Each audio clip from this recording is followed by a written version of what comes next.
Hello, myself Abhijit Datta, and this is my project on supervised machine learning algorithm. Let's start. And the title of my project is Bank Marketing Effectiveness Prediction. Okay, so today's agenda is I'll first go through the introduction, then I'll define the problem statement. After that, I will explain the variables, what they mean actually. Then we'll do some explanatory data analysis on it. We'll do both univariate and multivariate as well. After that, we'll go through the model building part, in which I'll treat the class imbalance thing and also do some encode level encoding. Then we'll apply the different algorithms to it. Then we'll tune the algorithms. After that, we'll check the performance of our model. Then we'll compare the performance of different models, that means different algorithms, the results. Then we'll reach into a conclusion. Okay, so this is the introduction. Bank marketing is the design structure, layout, and delivery of customer needed services worked out by checking out the corporate objectives of the bank and the environmental constraints. So a term deposit is a fixed term investment that includes the deposit of money into an account at a financial institution. The term deposit investment usually carries short term maturities ranging from 1 month to a few years and will have a varying levels of required minimum deposits. Nextly, the investor must understand when buying a term deposit, they can withdraw their funds only after the term ends. In some cases, the account holder may allow the investor early termination or withdrawal if they give several days notification, and also there will be a penalty assessed for the early termination. This is my problem statement. It says the data is related with direct marketing campaigns of a Portuguese banking institution. The marketing campaigns were based on phone calls. Often, more than one contact to the same client was required in order to access if the product would be yes or no. That means the product will be subscribed or not subscribed. The classification goal is to predict if the client will subscribe a term deposit, yes or no. So these are my variable descriptions. Age will define the age of the person. Job will define the which category the person falls in, which category, which is the profession of the particular client. Marital will define the divorced, married, single, and unknown. Education will define the three different layers, that is high school, illiterate, professional course, university degree, and there should be something called unknown. Then default, has the person ever been defaulted in their credit history or not? Next, housing, that means either the person already had any housing loan or not. Then it is personal loan, either the person has the personal loan or not. Then contact means by which type of method the person is being contacted during the campaign. Month means the which is the last month on which the person was being contacted. Campaign means number of contacts performed, okay, before this, during this campaign basically, and for this particular client. Duration means the last call duration basically. P days means number of days passed after the last contact. Previous means number of contacts performed before the campaign. Balance means, as we know, that it is the numeric value and account balance of the person. Day means day of the week. Basically, it is the day on the day of the month. It should be day of the month on. It means on which it is 5th, 6th, 7th, whatever it is. It depends the day only. So then P outcome is previous outcome, means if the campaign was performed earlier, then what was the earlier performance of this particular campaign. Okay, now Y is our target variable, which will say that yes, the person has taken the subscription, or no, the person hasn't taken the subscription. Here's the data overview. We can see the first 5 rows and all the columns of our dataset, which includes age, job, marital status, education, default history, balance, housing, loan, how the contact is made, which day of on which day of the month it is contact is made, and the month, duration of the last call, campaign, how many times contacted during this campaign. P days means how many times contacted in the previous campaign. Since -1, it says, I hope it will say that the person has not been contacted before. Next, previous and P outcome, and this is our dependent variable. Now we will check how many rows are there. There is 45,211 rows and 17 columns are there, and we can see there are no null values in this particular data set. Now we will see some statistical summary of the data set, which will give the count of each and every data, which obviously, since there are no null values, the count will be 45,211 for each and every cases only. We can see the mean age being 40, mean balance being 1362, day being 15th, duration being 258, campaign being 2, previous days means 40, and previous is around 0.5. We can consider it to 0 only. We can see that minimum age is 18, whereas the maximum age being 95 and all. Look, it all goes like this only. Now moving on to the exploratory data analysis section. In this particular section, we can see the distribution of age. So on what observation we can see that the basically the minimum whatever we learned from the statistical summary, we can see it over here only. The minimum age starts somewhere before 20 to the early 20 to around 95, something like that. And the most densely populated region is basically ranging from 20 to 60. Okay, marital status, more than 60%, around 60% of the total clients are married. Okay, and there are a few percentage which are single and less are divorced, rest are divorced. Okay, now job, we can see there are 12 different type of job popular job profiles. Among those 12 profiles, we can say that the blue collar, management and technician, these three only belongs to the 80% of the total population. That means the total data means most of the people worked in this kind of professions only. If we can see the education percentage, the highest education percentage is 51%, which belong to the secondary category. That means 51% of the population has the highest degree as secondary, whereas 30% has the tertiary degree as the highest degree, whereas 15% has the primary degree as highest degree, whereas rest 4% is unknown. Next, now we will do some univariate analysis of the thing. So we can see that around only 2% of the total population, all the total records that we have, has once defaulted in their lifetime. Okay, rest 98% is clear. And in case of housing loan, we can say that around 55% have the housing loan and rest do not have it. And this particular thing says that percentage of having a personal loan, so only 16% of the person of the peoples have the personal loans, rest all 82%, 84% basically do not have the personal loan history. Next, if we can see the dependent variable, target variable, we can say that only 11% have subscribed to the term deposit. That is the success of the our campaign is only 11%, and failure rate is 89%. So there is a huge class imbalance over here, we can see. So now we can see the distribution of balance, mode of contact. Mode of contact is also mostly done by cellular, something called unknown. We don't know that how this 13,000 people are going contacted, and rest to 2,000 and around 3,000 people were contacted via telephone. Okay, now month name, that means on which month the persons were contacted last. So we can see that the month of May, June, July, August, these are the month on which people are contacted last. Okay, so moving on to the duration. Duration is mostly centered to the 0 only. Okay, it ranges from 0 to somewhere around 5,000, but still most of the people are contacted between this ranges, 0 to 1,000 range only. Okay, so we can drop this particular column because until and unless a call is being made to the particular person, we can say for sure that the person is not going to subscribe, right? So that's why we will drop this particular column. Okay, I have taken this for the visualization purpose only, but while building the model, I will drop this particular column.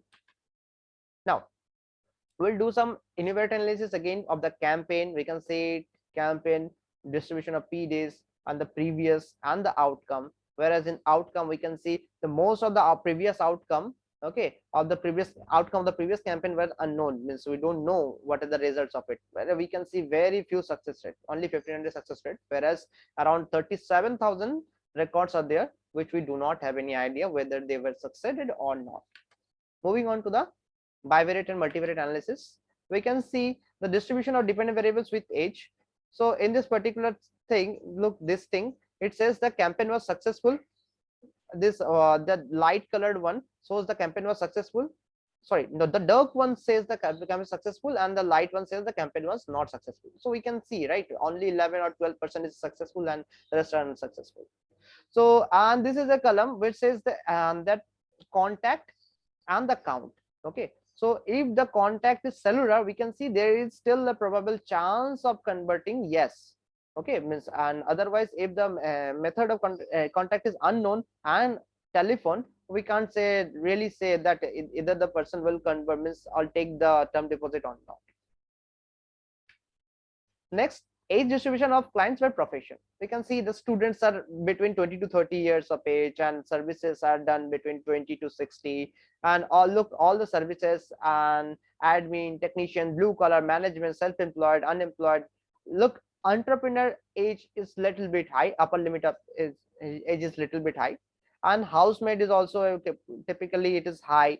Okay, we can see an unknown, there are unknown profiles on which also it is somewhere ranges between the same, like between, I can say, from 30 to 60 only. And the retired person, we know it it is generally starts from 60 and up above the highest limit or whatever it is. Now we can see the success rate over here. According to the profession, there's a very low success rate in students, but the success rate increases for the profile admin. It is equal in technician. It is the no is higher in case of blue collar.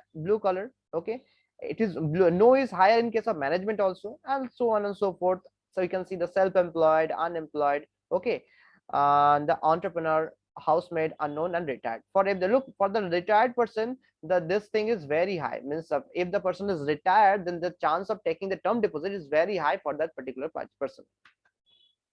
Now we'll move on to the model building thing. So we'll do what, basically I'm gonna map all numbers to all the months to convert it into numerical digits. After that, I will assign numerical values to the educational qualification based on their levels. So if just like unknown is given as 0, primary is marked as 1, and secondary marked as 2, else everything tertiary and all marked as 3. Okay, now we will use the level encoding method to apply this encoding thing onto the education column. Then I will take the age and I'll group age into different parts. First of all, I'll consider the person having age 25 or less, they are strugglers, and person with 48 or less, they are stable, 57 or less, they are about to retire, 72 and less, they are old age, and remaining are very old. That's why we have stated counting the last bits. Next, this is the job profile. Okay, I'm gonna apply the encoding method to the job profiles also. Then I'm gonna apply the encoding to default, housing, personal loan, and contact as well. After that, I will just apply the same category, same thing to the previous days, previous outcome, and the dependent variable as well. Okay, then I will create some dummy variable, okay, of the marital, categorical age, and new jobs columns. Okay, so now we'll start building extra tree classifier. We'll call this extra tree classifier from scrum.ensemble, and then we'll apply the entropy for purifying as a purifying index, and we'll try to figure out the what are the most important features belong to this particular data set, which will lead to the correct determination of the dependent variable. So we can see the days, campaign, month, these are the columns which are most responsible for the determining the result of our particular campaign. Okay, so day and campaign contributes the highest towards it, and so on and so forth. Month, status category 2, category 2, education previous, and so on and so forth up to the status married. Okay, these are the important features that comes out from the extra tree classifier. Then, since remember I just told few minutes ago that there is a huge class imbalance, only to 11% of the data says yes they have subscribed, and remaining 89% said that person has not subscribed. So that's why to solve this class imbalance problem, we will use smooth method to make it equal. Okay, so we will use this smooth oversampling method. And look, this is the data set before sampling. This is at the number of number of records after the resampling. Next, I'll start with logistic regression. We can see that train accuracy of logistic regression is 73% and test is 72%. And we can see in this particular thing, ineffective records were correctly predicted this much times and incorrectly predicted this much times, whereas the effective methods are correctly predicted this much times and mistakenly predicted this much time and correctly predicted this much time. We can see from this precision and recall for each and every classes, whereas precision is 73, 70, recall is 72, and F1 score is 72 in both the cases, both of class 0 and class 1 as well. Next, same thing for decision tree classifier. The accuracy is somewhere around 69%, both train and test. If we see the confusion matrix, we can see that this much is 6,456 were correctly predicted, but mistakes were 1529. And in this particular case, 3,298 were wrongly predicted as effective, but actual effective were this much. And in this case, we see F1 score for class 0 is 73, whereas class 1 is 66 only.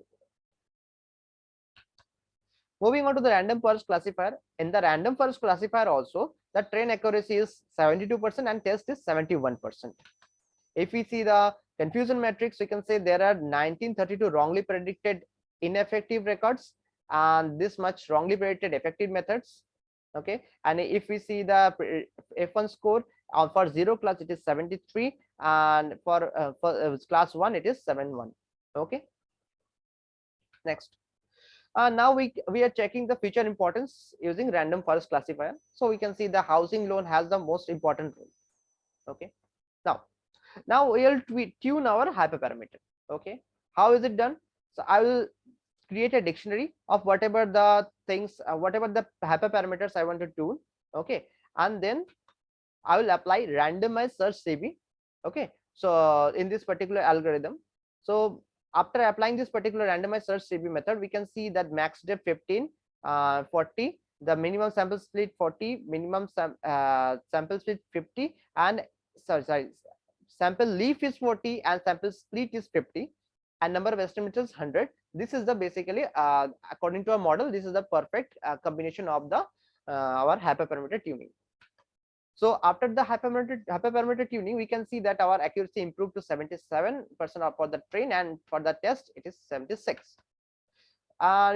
This is the after hyperparameter tuning, we can see our classification report. It says that this much is wrongly predicted, this is also wrongly predicted, and this effectively it correct predicted 6,483, and effective correct predicted is 5,686 in this particular case.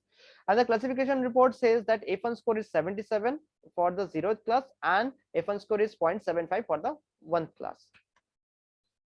Then we'll apply XGBRF classifier. Okay, and for this classifier model, we have both train and test accuracy as 70% only. Moving on to the confusion matrix, we can see 6,000 records are predicted correctly, and whereas 2,000 records are predicted mistakenly, and same goes for here also. To 2,700 records are predicted mistakenly, whereas 5,258 records are predicted correctly. In this case, F1 score for 0th level is 7.72 and for 1st level is 0.69. And these are XGBoost classifier. We can see the results. Say it says the 76% for the train and 75% for the test. And if we see the confusion matrix, we can see 1,810 wrong prediction are there for ineffectiveness, and for effectiveness of the campaign 2,040 41 records were wrongly classified, whereas rest are correctly classified over here. So now F1 score we can see 70.76 in both the cases. Okay, now we will compare the performance of the models. We can see all the performance of the models over here, where we have one more extra column, which is ROC, AUC ROC. So basically curve. Okay, this particular curve, the area under this curve. Okay, so the area under curve is highest for the logistic regression, we can see from here, and rest more or less they move around the same values only. So now we will try to determine the feature importance using the SHAP. Okay, Shapley additive method. So we can see that, look, this reddish thing means the value is high, whereas the blue means value is low, and this along the x-axis there is a SHAP value. That means when the value of housing loan is high, there is a very less chance or less probable chance that the person will subscribe to the term. or the dependent variable. Okay, and whereas we can see if the value of the housing loan is very low, there is a high chance the probability of subscribing to the term deposit increases. Same for each and every column is given over here. For personal loan also the same thing. If the person has a very high amount of personal loan, then the probable chance of that particular person subscribing to the term deposit is very less.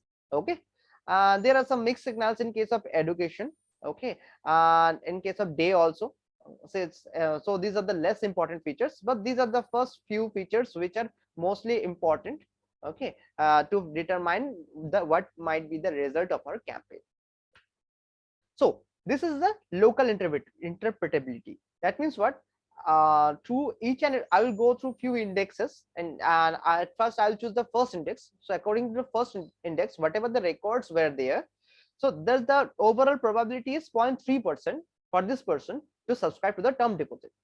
Now for this particular person, housing loan added some benefit to it. Sorry, housing loan and marital the status management, the campaign, previous outcome, and the status level. These are the factors which led to the downfall, or the which was the most responsible feature for the for reducing the probability for this particular person. Whereas the status of the marriage status, the previous, and all these columns are responsible, contributed positively towards the towards this determination of towards the probability of whether the person will take the insurance on take the term deposit or not.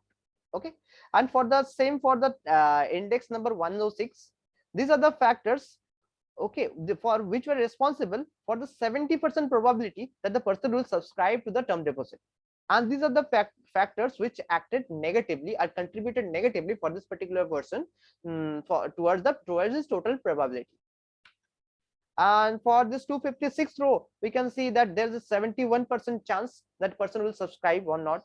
And for this particular 12,685th row, we can see that there's very little chance of this particular person to subscribe to the term deposit, and it is because of the main reasons of his home loan, his status, marital status, his status management, his campaign, education, previous, and day, which day it was contacted, and all these factors led to the lesser chance of the probability. Okay, so this is the AUC ROC curve.